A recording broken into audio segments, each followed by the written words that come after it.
Bom dia, nós vamos falar sobre o nervo trigêmeo. O nervo trigêmeo, ele é classificado como o quinto par de nervo craniano. Ele possui 3 divisões bem definidas, que é o ramo oftálmico, o ramo maxilar e o ramo mandibular. Ele é um nervo com função sensitiva e motora, com mais predominância na função sensitiva. Ele é um nervo misto. Ele é responsável por controlar a musculatura da mastigação e a sensibilidade facial. O ramo oftálmico e maxilar, esses dois, no caso, ele é apenas fibras sensitivas. E o mandibular, ele possui tanto fibras sensitivas como fibras motoras. Ele é um nervo misto. O nervo trigêmeo, ele tem origem aparente na face anterior da ponte, entre as eminências pontinas e o braço da ponte. As fibras sensitivas são fibras aferentes, que ela captam o estímulo no meio e leva para o sistema nervoso central. As fibras motoras, elas são fibras eferentes, que elas vão levar a resposta. O nervo trigêmeo, ele possui os 3 ramos, né, que no caso é o V1, o V2 e o V3. O V1, que é o ramo oftálmico, ele vai penetrar pela fissura orbital superior. O ramo maxilar, que é o V2, ele vai penetrar pelo forame redondo. E o ramo mandibular, que é o V3, ele vai penetrar pelo forame oval.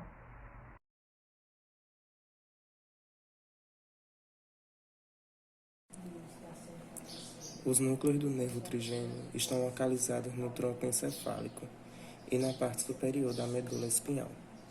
Primeiro temos o núcleo mesencefálico, encontrado na região lateral da substância cinzenta periaquedutal, no mesencéfalo. Ele contém os primeiros neurônios responsáveis pela propriocepção da mandíbula e dos músculos intrínsecos do olho, articulações temporomandibulares, dentes e maxila. Depois temos o núcleo principal. Está localizado no tegmento pontino dorsolateral. Sua principal tarefa é a sensação tátil. Por último, temos o núcleo espinhal. É um longo núcleo sensitivo, estendendo-se desde a ponte até os 3 segmentos mais superiores do corno dorsal da medula espinhal.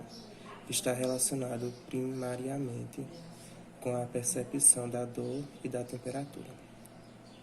No seu trajeto, logo após a origem, as 2 raízes do nervo trigêmeo passam a ter direção supero-anterior, atravessando sucessivamente as fossas posteriores e média do crânio.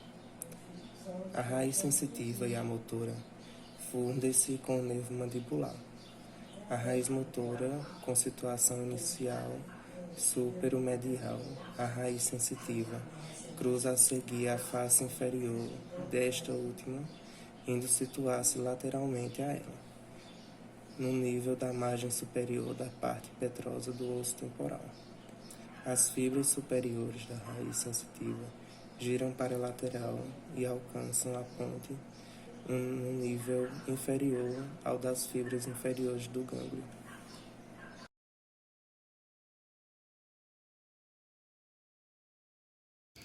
Bom dia, galera. Bem, sabemos que o nervo trigêmeo ele parte do gânglio trigeminal, onde se subdivide em 3 ramos: o oftálmico, o maxilar e o mandibular. Eu vou falar sobre o primeiro ramo do nervo trigêmeo, que é o oftálmico. Antes de ele passar pela fênix esfenoidal, ou fissura orbitária superior, que se encontra no osso esfenoide, ele manda um pequeno ramo voltando para o cérebro, que é o tentório ou meníngeo recorrente, que vai inervar a tenda do cerebelo e a meninge. Já passando pela fênix esfenoidal, ele vai se subdividir em 3 ramos principais: o lacrimal, frontal e o nasociliar. O lacrimal vai inervar a glândula lacrimal. O frontal vai se subdividir em outros ramos. Temos o seio frontal, que vai inervar a membrana sinusal, o supratroclear, que vai inervar a pele da glabela e a pálpebra superior, parte medial. Temos o supraorbital lateral, que vai inervar da pele da fronte, do couro cabeludo até a sutura lambidoide, e o supraorbital medial, que vai inervar da pele da fronte, do couro cabeludo até a sutura coronal. Temos também o ramo nasociliar, que vai se subdividir em outros ramos. Temos o etimoidal posterior, que vai inervar o seio esfenoidal e células etimoidais posteriores. Temos o etimoidal anterior, que vai inervar o seio frontal e células etimoidais anteriores. Temos também o infratroclear, que vai inervar a lateral do nariz, a pele da pálpebra e o saco lacrimal.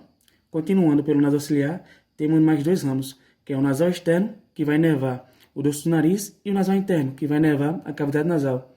Ainda temos dois pequenos ramos, que é o ciliar curto e o ciliar longo. O ciliar curto vai inervar o fundo do olho e o ciliar longo vai inervar a íris e a córnea. Sabendo que todos esses ramos são ramos do oftálmico.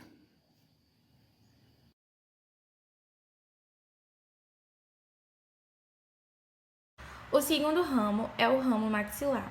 O ramo maxilar ele é responsável por inervar a face abaixo dos olhos e a região maxilar. Uma ramificação importante desse ramo é o nervo alveolar superior. Vamos falar um pouquinho sobre ele.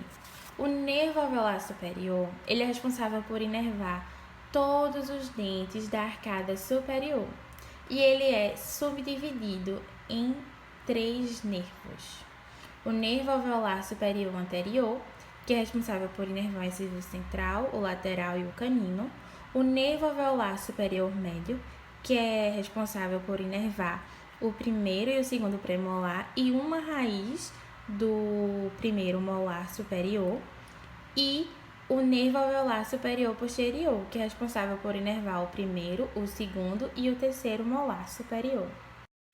O nervo infraorbital, ele passa pelo forame infraorbital e é responsável por inervar a região lateral do nariz, a pálpebra inferior, a pele e a mucosa do lábio superior. A seguir, iremos falar sobre o nervo zigomático temporal.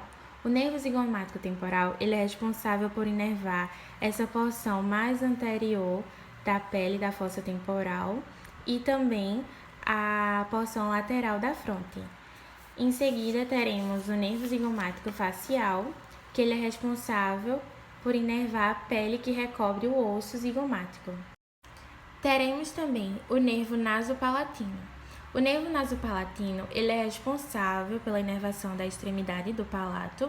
O nervo palatino maior ele é responsável pela inervação do palato duro e o nervo palatino menor ele é responsável pela inervação do palato mole.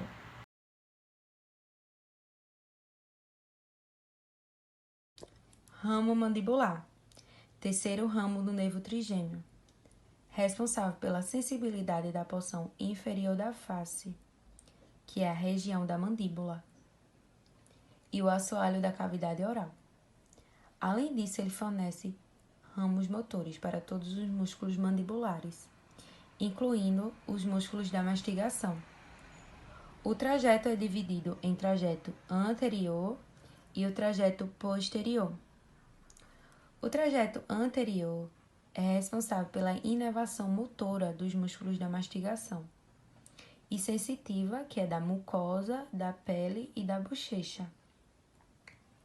O ramo posterior é responsável pela inervação sensitiva, possuindo alguns componentes motores, abrangendo as áreas como língua, dentes inferiores e a pele do mento. Logo após, ele segue um trajeto normal, dando origem aos principais ramos, que é o nervo bucal, o nervo lingual e o nervo alveolar inferior. O nervo alveolar inferior é responsável pela inervação dos dentes inferiores e da gengiva. O nervo lingual é responsável pela inervação da língua, do assoalho da boca e as glândulas submandibulares.